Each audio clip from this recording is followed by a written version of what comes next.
we have some DraftKings NFL draft props over in DraftKings jurisdictions. Again, not available in Nevada because we don't have it here. But if I were able to bet on these things, I looked through all of them. And here's the thing. I'll say it again. We talk about these a lot now. 3 years ago, we didn't talk about draft props that much. We did on a numbers game, right? But it was sort of a cottage industry thing. Now it's everywhere, as it ought to be. These are the 4 that I still love. And these all have to do with draft position. Let's start with the top. Devontae Smith is lined at 11.5. The over and under, both at minus 112. I said this the other day. I'm not sure if I said it on Primetime Action, which I do with Matt Brown, Adam Candy in for Matt Brown this week, Danielle Alvari, and Kelly Bidlin. But if we were sitting here on the night of the national championship and Devontae Smith had his first half where he just smashed all the records, and then he got hurt early in the second half, only played one half of football and was just absolutely scintillating that night.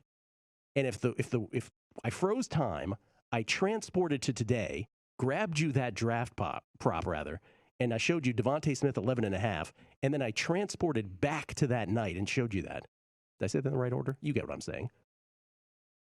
I'm the time traveler, forward and then back to time. You would be like, 11.5, what? What do you mean he might not even be the first receiver drafted? To me, this is an under because the Giants are at 11, right? The Giants are the last wall of this where it is in terms of current draft order. Obviously, this could change between now and the draft in a few weeks. But to me, that's an under because I don't think the Giants at 11.5, despite trading for or signing rather Kenny Golladay, I don't think they would let Devontae Smith go past them, and that's the last line of defense. So to me, Devontae Smith is under 11.5. Penei Sewell, to me, that's an over. I would take a flyer on the over at plus 115.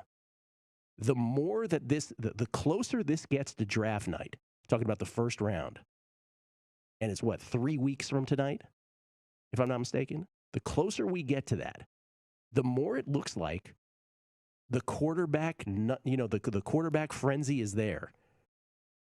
First pick, second pick, third pick, maybe even the fourth pick. And then you have a Bengals-Dolphins situation where it looks like, and the Bengals are what this pick is what this bet is really about. You think that the Bengals would want to protect Joe Burrow's knees, especially after the injury last year. But I don't know. Joe Burrow's college teammate was Jamar Chase. And this is a pretty offensive lineman deep draft. They could get their offensive line help later. So to me, that's an over on Penei Sewell. So under on Devontae at 11.5, over on Penei Sewell at 5.5. Then Jamar Chase to me is the one I like the best. That's an under 6.5, minus 125. There is no chance he gets past the Dolphins at 6. The reason that the Dolphins went from 3 to 12, but specifically back to 6, is precisely because of this.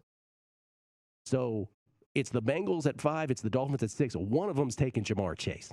So that's an under 6.5 to me. And then the final one is Jalen Waddle at 11.5. I would go over there on Jalen Waddle, the speedster out of Bama, just because is he really getting picked before Jamar Chase and or his teammate Devontae Smith? I still find that very difficult to believe. And if that's the case, we're really getting 3 wideouts before the 12th pick? I don't know. So I would go over on Jalen Waddle. So in the order that I like them, Jamar Chase under is my favorite. I would say Penei Sewell over is my second favorite. Devontae Smith under, and then Jalen Waddle over. Those last ones, no particular order. But those are the 4 that I really like that are still up there. The rest of them, I'll be honest with you, I don't know. I don't have a feel for Trey Lance, where he's going. I don't have a feel specifically where Kyle Pitts is going. All of those seem lined properly.